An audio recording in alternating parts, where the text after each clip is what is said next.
Majo, John, Madden, Juanito, 9:15 in my apartment in Akumal. Still no help with pain. I went out and got aspirin, not even realizing yet that neither of the prescriptions that I had been so relying on to get me out of pain was actually focused on pain. The ER had, I guess because I'm poor, said he doesn't need to get out of pain, we'll just focus on long-term help for his prostate. So I went out and bought aspirin tonight and it still hasn't helped. So I won't be able to lay down now and sleep without pain. So what does it mean to be brave in a situation where I honestly am pushed against the wall in a way I never remember? I've been so proud of myself for being so healthy the last 5 years. And here I am possibly dying. I don't know that. I'm not going to get hysterical about that yet. But they didn't prescribe anything for fever, for knockout infection. So if they don't think I have an infection, why, once I've drained all the stuff off my bladder, which I have because I'm peeing into a catheter now, it's painful, why do I still feel so sick? Is it because I have cancer in my system? Maybe. I don't know. I'm scared. I broke down in the ER the other night and said I'm scared I'm going to die. And I am.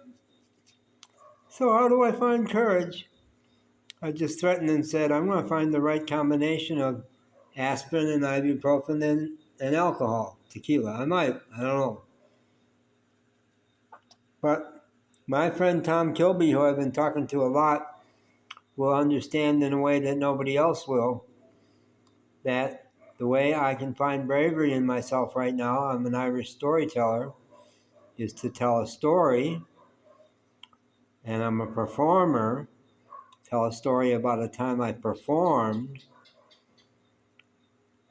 I've always wanted to be a musician. The closest I came is that in one of my biggest poetry concert, I worked really close with 3 musicians. We worked out instrumentation, we worked out orchestration for 3 of my poems. So those poems rocked.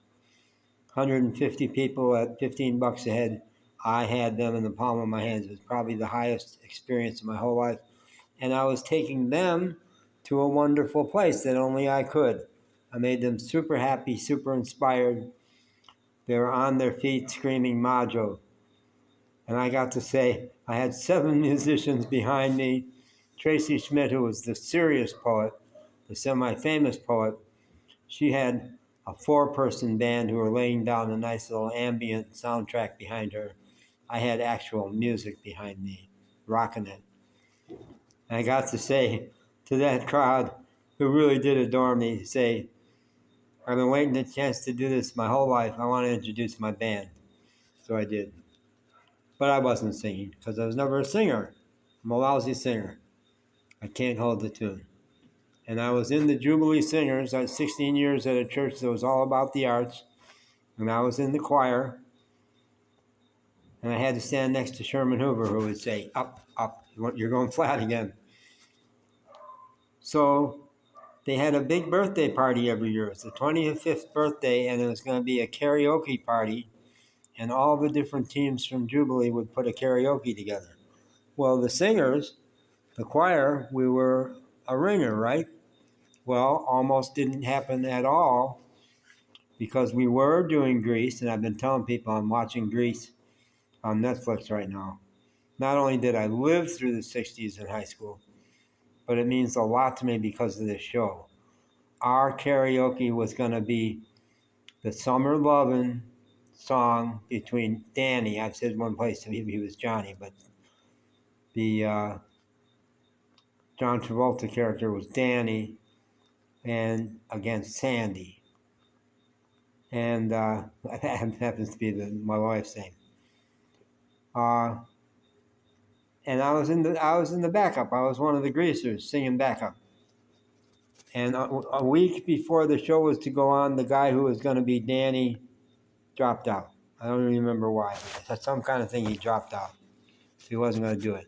And we're sitting around looking at each other like, what do we do now? We have to throw in the towel. We can't do it. After a long pause, this is one of my great moments in sports fans. Tom will get this. I say, I could do it. What? No, you can't. You can't sing on tune. How can you do that? I don't know, but I'll do it. Let me do it. I think I can do it. So they said, oh, well, the best shot we got is better than throwing in the towel. And the woman who was playing Sandy was a great singer and a really sweetheart, good friend of mine. She took me under her wing and coached me. We had our greaser jackets. The night of the deal, we won. I rocked it. I was totally all over that role. I was Danny. And people said to me afterwards, I didn't know you could sing that good. And I said, I couldn't. Till then, but I did, didn't I? I did it. Something said, you can do this, do something. And that's one of the reasons I say again and again, do something physical you've never done before. You want to change spiritually? Change physically. Do something you don't believe you can do and just do it. I've done that one time after another the last few years. Carry things I didn't think I could carry. So, when I'm trying to get through this time where maybe the cavalry of the U.S. Embassy will show up tomorrow and say, yeah, we're going to whisk you into a good hospital. Maybe not. Maybe I'll have to stick around till Saturday and see the urologist.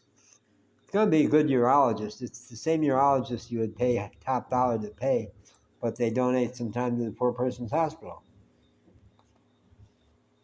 So, if I'm going to find the strength in myself to not just get drunk for the next week, I need stories like this. I need to say, remember that?